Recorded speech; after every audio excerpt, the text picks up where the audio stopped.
Alright, so here we have a machine that's not too well known, even in the collector community.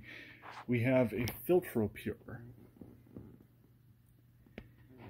And I just wanted to show this beforehand. I have completely new filters for this thing. We have the after filter, which goes here. We have the kind of what I just call it a tower filter. I can't remember what they call it, which goes on the inside of here, and then we have the paper cones. So we're gonna do this with completely brand new filters. And I know the this is supposed to be a 2-speed machine, but the low speed on here doesn't work, so we're just going to do it in high speed, I guess.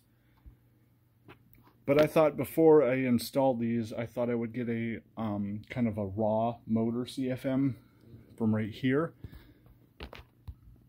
And just so we can see that there is no, there's nothing here that's going to impede it. This just goes straight down into the motor. So we'll be getting the maximum amount of power from it.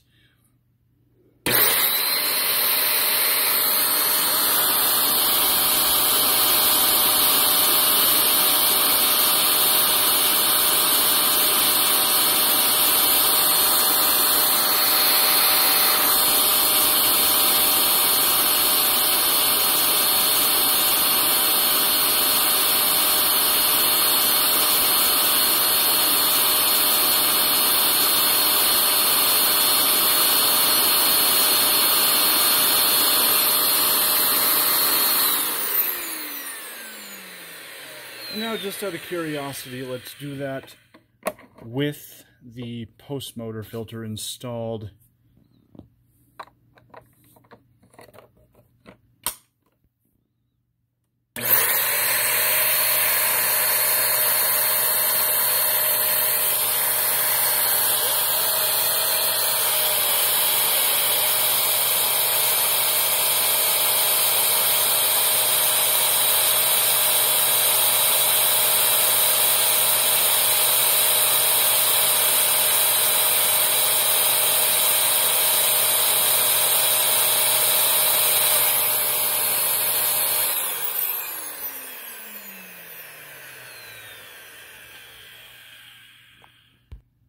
And then we're going to install this tower filter, which goes in the, obviously we have a way this fits into here. So this just goes in the center of this. We'll make sure it's nice and tight. Then that's installed. Then we take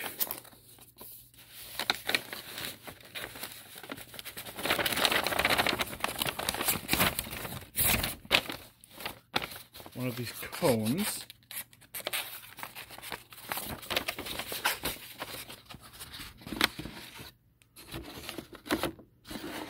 It's a little bit hard to do one-handed, so I'll probably put this down for a moment. Been a while since I've worked with one of these, and I find it's easier to slip it on over the support like this. So now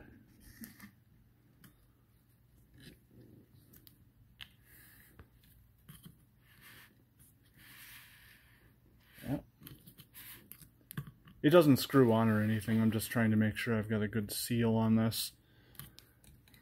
So then we have a locking mechanism at the top of this thing. So we slide this switch over. We can see there's a plate that kind of extends down in order to press this into place. So there we have our dirt container. All new filters in place. And then from there we're going to take measurements right here, right after the dust cup essentially.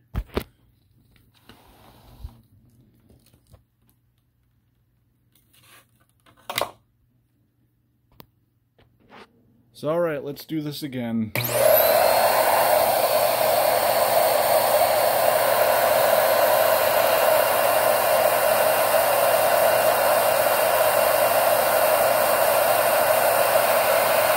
That's better.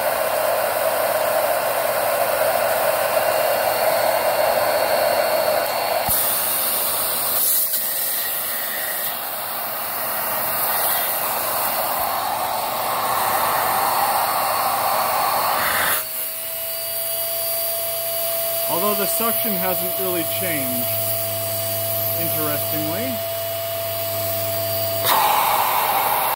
Oop. And then here we can see the side of it, and it just, airflow loops through the hose, comes down through there, and then it comes down into the nozzle. And while I usually lay hoses straight, I don't think there's going to be a particularly great... Actually, I'll just lay it on its side. Yeah, the machine's kind of an awkward shape, so I don't think I'll be able to get the hose completely straight, but we'll boot it up.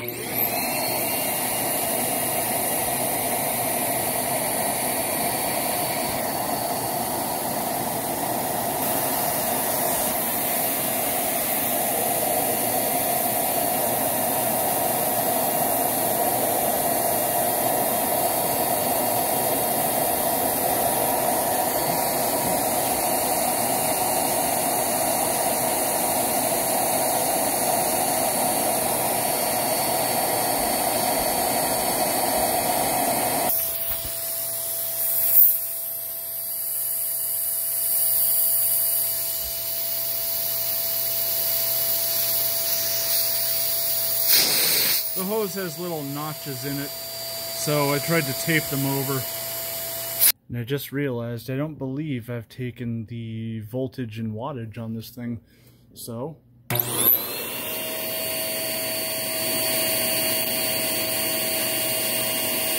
One motor right now.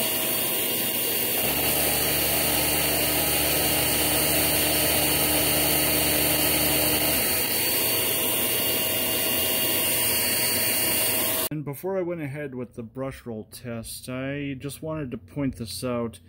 We have some pretty big openings along the bottom here, and I'm assuming it's to keep air flowing through the nozzle, maybe to prevent it from sealing. I don't really know, but they're there, and I will test them first, you know, with things as they are, and then I'll actually seal these up and then see how it does. Well, I guess we don't have to worry about those vents after all. To get around this weird shaped bumper, it kind of bows out towards the center here. I had to tape over everything anyways.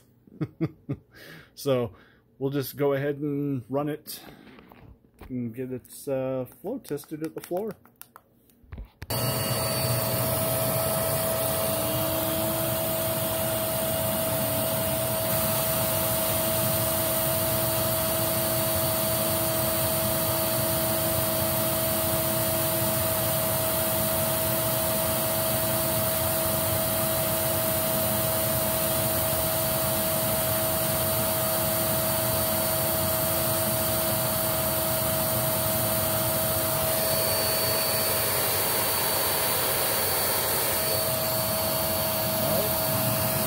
Try the suction.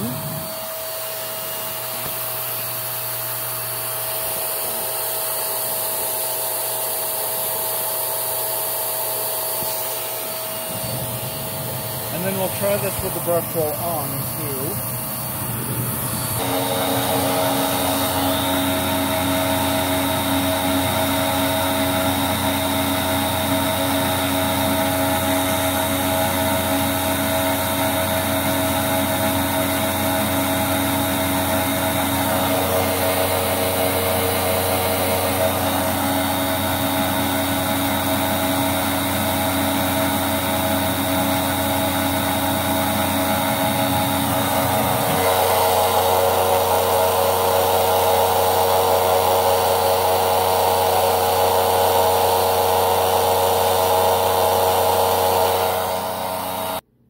Now before I do my... Why is this so blurry? Before I do my pickup test here, a strange little thing about this is it uses springs to keep this canister in an upright position as you lean it back. It's rather weird.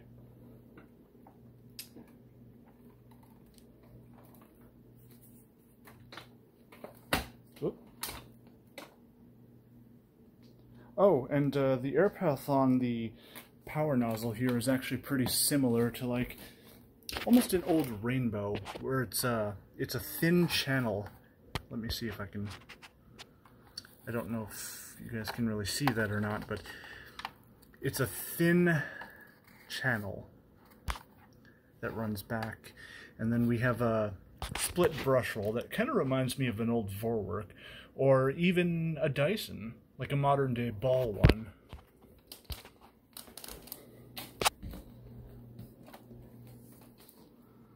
So let's give this its run.